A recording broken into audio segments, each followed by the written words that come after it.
Hello అండి, నేను మీ శ్యామల. ఈరోజు మన టీ కిచెన్లో టుడే స్పెషల్ వచ్చేసి మొక్కజొన్న గారెలు. ఈ మొక్కజొన్న గారెలు చాలా టేస్టీగా ఉంటాయండి. తయారీ విధానం చూసేద్దాం. ముందుగా నేనైతే ఇక్కడ చూపిస్తున్నాను చూడండి. 3 మొక్కజొన్నల వరకు ఒలిచి తీసుకున్నానండి. మనం ఒలుచుకున్న మొక్కజొన్న గింజల్ని ఒక మిక్సింగ్ జార్ తీసుకొని అందులోకి కొద్దిగా యాడ్ చేసుకోండి. ఇప్పుడు 7-8 వెల్లుల్లి రెబ్బలని యాడ్ చేసుకోవాలి. 3-4 గ్రీన్ చిల్లీస్ని కూడా వేసేసుకోండి. అలాగే 2 టేబుల్ స్పూన్ల వరకు ధనియాలను యాడ్ చేసుకోండి. అలాగే 1 టేబుల్ స్పూన్ జీలకర్రను కూడా వేసేసుకోండి. ఇందులోనే ముక్కల్లా కట్ చేసేసుకొని ఒక ఉల్లిపాయని వేసేసుకోండి. ఇప్పుడు దీనిపైన మూతను పెట్టుకొని ఎలాంటి వాటర్ అనేది వేయకుండా చక్కగా మిక్సీ పట్టుకోండి. చూడండి, ఈ విధంగా మిక్సీ పట్టుకుంటే సరిపోతుంది.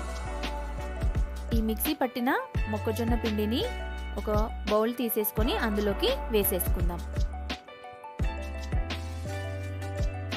ఇలా మొత్తం అంతా గిన్నెలోకి యాడ్ చేసిన తర్వాత మిగిలిన గింజలను కూడా వేసేసుకొని దీనిపైన మూతను పెట్టుకొని మిక్సీ పట్టుకుందాం.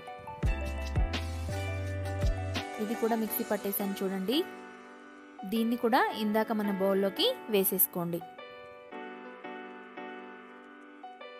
ఇలా మొత్తం అంతా గిన్నెలోకి యాడ్ చేసేసుకోవాలి.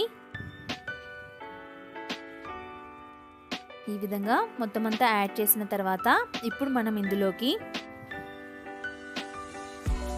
కొద్దిగా రుచికి సరిపడా సాల్ట్ని యాడ్ చేసేసుకోండి.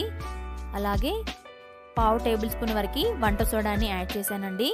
ఇందులోనే 1 టేబుల్ స్పూన్ వరకు గరం మసాలా ప్యాకెట్ ఉంటుంది కదా, అది ఒక 1 టేబుల్ స్పూన్ వరకు వేసేసుకోండి. మీరు కావాలనుకుంటే మీరు ఇంకెక్కువ స్పైసీనెస్ తినాలనుకుంటే రెడ్ చిల్లీ పౌడర్ని కూడా వేసేసుకోవచ్చండి. నేనైతే యాడ్ చేయట్లేదు. ఇలా చక్కగా మొత్తం అంతా బాగా మిక్స్ చేసేసుకోండి. దీన్ని పక్కన పెట్టేసుకొని ఇప్పుడు మనం డీప్ ఫ్రై కోసం సరిపడా ఆయిల్ని పెట్టుకొని ఆయిల్ హీట్ అయిందా లేదా ఇలా చెక్ చేసేసుకోండి. ఆ తర్వాత ఒక్కొక్కటిగా ఇలా చేతిలోకి పిండిని తీసేసుకొని ఇక చూపిస్తున్నాను చూడండి, ఈ విధంగా ప్రెస్ చేసుకుంటూ గారెల్లాగా వేసేసుకోవడమే. చూస్తున్నారు కదా, చేతిలోకి పిండిని తీసుకొని మీకు ఏ సైజులో కావాలో ఆ సైజులో గారెల్లాగా ఒత్తేసుకొని ఆయిల్లో వేసేసుకొని ఫ్రై చేసేసుకోవడమే. ఇలాగే ఒక వాయికి సరిపడా గారెల్ని వేసేసుకోండి. ఆ తర్వాత స్పూన్తో ఇలా రెండో వైపు కూడా తిప్పుకొని 2 వైపులా చక్కగా కుక్ అయిన తర్వాత కలర్ అనేది వస్తుందండి. అంతవరకు బాగా ఫ్రై చేసుకోవాలి. మంటని మీడియం ఫ్లేమ్లో ఉంచుకొని ఫ్రై చేసుకోండి. చూడండి, ఈ విధంగా కలర్ వచ్చిన తర్వాత ఈ గారెల్ని ఆయిల్లో నుంచి తీసేసుకొని ఒక ప్లేట్లోకి వేసేసుకోండి. చూసారు కదా, చాలా సింపుల్గా ప్రిపేర్ చేసుకోవచ్చు అండి. వీటిని ఒక ప్లేట్లోకి వేసేసుకుందాం. మరొకసారి మరొక వాయి కూడా వేసి చూపిస్తున్నాను చూడండి. ఈ విధంగా చేతిలోకి తీసేసుకొని గారెల్లాగా ఒత్తేసుకొని ఆయిల్లో డిప్ చేసేసుకోవడమే. చూస్తున్నారు కదా, చాలా ఈజీగా ప్రిపేర్ చేసుకోవచ్చు. పిల్లలు కూడా చాలా ఇష్టంగా తినేస్తారండి. టేస్ట్ కూడా చాలా బాగుంటాయి. ఇలాగే మరొక వాయికి సరిపడా గారెల్ని వేసేసుకోండి. ఇలా మొత్తం అన్ని వేసేసుకున్న తర్వాత 2 వైపులా తిప్పుకుంటూ చక్కగా ఫ్రై చేసుకోవాలండి.